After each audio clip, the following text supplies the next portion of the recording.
নিখোঁজের দুদিন পর সন্ধান মিলল মোহাম্মদপুর থেকে নিখোঁজ ষষ্ঠ শ্রেণীর শিক্ষার্থীর নওগাঁ থেকে তাকে উদ্ধার করেছে পুলিশ। এ বিষয়ে বিস্তারিত জানাতে মোহাম্মদপুর থানার সামনে থেকে যুক্ত আছেন সহকর্মী আরিফ হোসেন।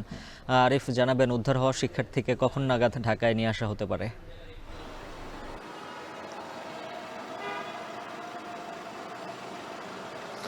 উজ্জ্বল, নওগাঁ থেকে আজকের দুপুর ২টার দিকে তাকে উদ্ধার করা হয়েছে এমনটা জানিয়েছে আমাদের পুলিশ। বস্তুত পক্ষে ২টার ঠিক আগে ভাগেই জানা গিয়েছিল যে সুবা এবং তার পূর্ব পরিচিত মোমেন তিনি কিন্তু নওগাঁয় রয়েছেন, এমনটা আমাদেরকে জানিয়েছিলেন। তবে এখানে যারা রয়েছে কর্তব্যরত পুলিশ, তারা আমাদেরকে বলছেন যে দুদিন আগে টোকিও স্কয়ারের সামনে থেকে তুবা নিখোঁজ হয়। তার এক ফুফাতো ভাইয়ের হাত ধরে সে এসছিলেন টোকিও স্কয়ারে, সেখানে শপিং করেছেন। ও সময় পূর্ব পরিচিত যিনি মুমিন ছিলেন, তার সাথে তার আগেই তার ফোন দিয়ে, ফুফাতো ভাইয়ের ফোন দিয়ে তাকে ডেকে আনা হয় এবং ডেকে আনার পরে তারা ১.৫ থেকে ২ ঘন্টা ওখানে সময় কাটান। পরবর্তীতে যখন বাড়ি ফেরার সময় হয়ে যায় সন্ধ্যা ৬টার দিকে, তখন সুবাকে আর খুঁজে পাওয়া যায়নি, এমনটা আমাদেরকে জানিয়েছেন। এরপরেই কিন্তু পুলিশ বিভিন্ন জায়গায় তাকে খোঁজ শুরু করে এবং এর পূর্বে তার বাবা একটি স্ট্যাটাস দিয়েছিলেন যে তার ১১ বছরের মেয়ে, যিনি 6-এ পড়েন,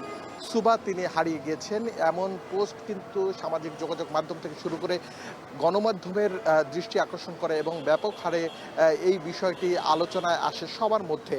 এরপর খুঁজতে খুঁজতে বিগত ২ দিন তাকে খোঁজা হয়েছে ঢাকার বিভিন্ন জায়গায়। আইনশৃঙ্খলা রক্ষাকারী বাহিনী তথ্য প্রযুক্তির মাধ্যমে এবং সিসিটিভি ক্যামেরার ফুটেজ বিশ্লেষণ করে তাকে খুঁজতে থাকে। পরবর্তীতে তার সন্ধান পাওয়া যায় ঢাকার ৩টি স্পটে। তবে সেই ৩টি স্পটে গতকাল রাতভর অভিযান চালিয়েও তাকে পাওয়া যায়নি। তবে আজকের সকালে গিয়ে তার পরবর্তীতে সন্ধান মেলে নওগাঁতে।